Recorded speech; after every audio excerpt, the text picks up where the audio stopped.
औरत की रिज़ा के बग़ैर रुजू का हुक्म। शौहर ने बीवी को एक तलाक दी, अब रुजू करना चाहता है लेकिन बीवी राज़ी नहीं है। क्या इस सूरत में शौहर रुजू कर सकता है? नीज़ क्या इद्दत के बाद औरत दूसरा निकाह कर सकती है? शौकत साहब बटग्राम से। जनाब शौकत साहब, अगर आपने आपने तो नहीं दी, किसी आदमी ने दी है, किसी भी बंदे ने अगर बीवी को एक तलाक दी और इससे पहले कभी तलाक भी नहीं दी, तो पहली तलाक है या दूसरी तलाक है, और साफ लफ्ज़ों में दी है, तलाक का लफ्ज़ इस्तेमाल किया या डिवोर्स का लफ्ज़ इस्तेमाल किया, और उसके साथ कोई अल्फाज बाइन वाइन के बढ़ाए भी नहीं, तो यूँ कहा कि तुम्हें तलाक है, तो वबुऊलतुहुन्ना अहक्कु बिरजइहिन्ना फ़ी ज़ालिका इन अरादू इस्लाहा। कुरान ने साफ तौर पर कहा है कि मर्द को फिर रुजू का हक़ है। इसमें अगर औरत राज़ी नहीं भी है तो आप रुजू कर सकते हैं इद्दत के अंदर अंदर। औरत को फिर यह हक़ हासिल नहीं है कि वो निकाह को ख़त्म कराए या वो कहे कि मैं राज़ी नहीं हूँ। इसमें औरत की रज़ा ज़रूरी नहीं, एक तलाक या दो तलाक़ों के बाद मर्द को रुजू का हक़ पूरा पूरा हासिल है। तो आप अगर रुजू करना चाहें तो कर सकते हैं, लेकिन कुरान ने एक शर्त ये लगाई है कि आइंदा के लिए इस्लाह का इरादा हो। बाज़ लोग इसलिए रुजू कर रहे होते हैं कि अगले तोहर में फिर मैं तलाक दे दूंगा इसको, चलो अभी तो थोड़ा टाइम और पास करो, अपनी कोई ख्वाहिश पूरी करनी होती है।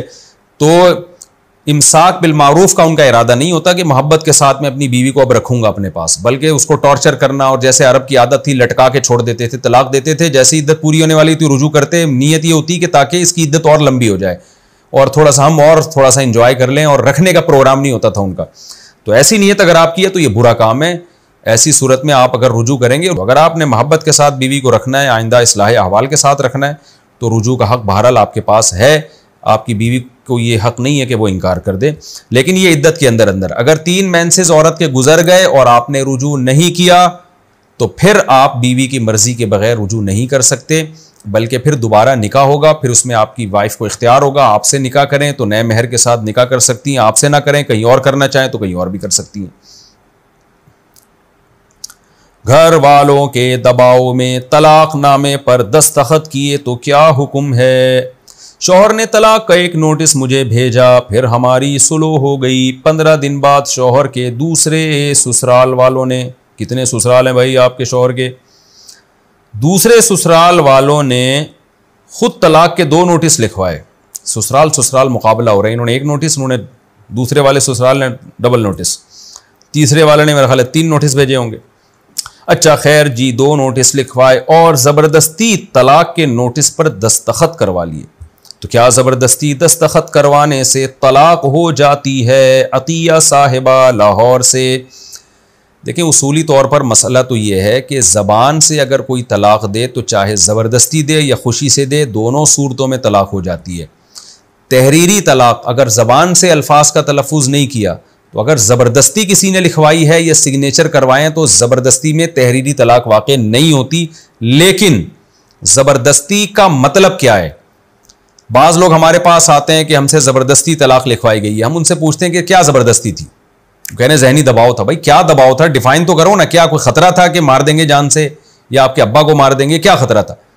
कुछ भी नहीं होता। ऐसे किसी ने बहू कह दिया और इन्होंने फ़ौरन दस्तखत कर दिए, कह रहे मैं डर गया था। तो ये तो कोई बात ना हुई ना, इसको दबाव थोड़ी कहते हैं।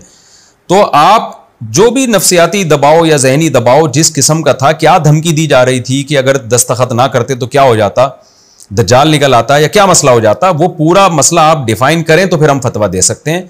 तो मैं इस मुबहम बात पे जवाब नहीं दे सकता कि ज़बरदस्ती, क्योंकि ज़बरदस्ती तो तलाक नहीं होती, लेकिन रिटर्न तलाक।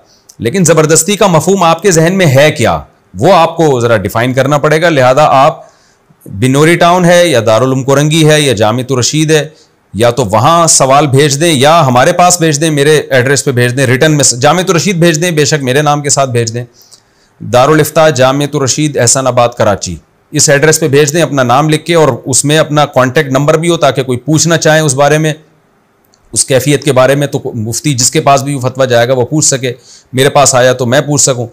बाज़ दफ़ा ये होता है कि कन्फ्यूजन होती है और उसमें वापसी का एड्रेस भी डाल दिया जाए। तो रिटर्न में आप पूरी डिटेल लिख के दे दें कि किस नौइयत की ज़बरदस्ती थी।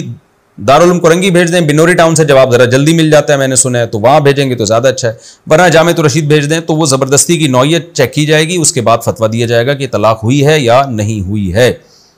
इससे पहले कि तीसरा ससुराल को ये और कारनामा सर अंजाम दे दे, आप जल्दी से सवाल भेज दें। औरत तलाक के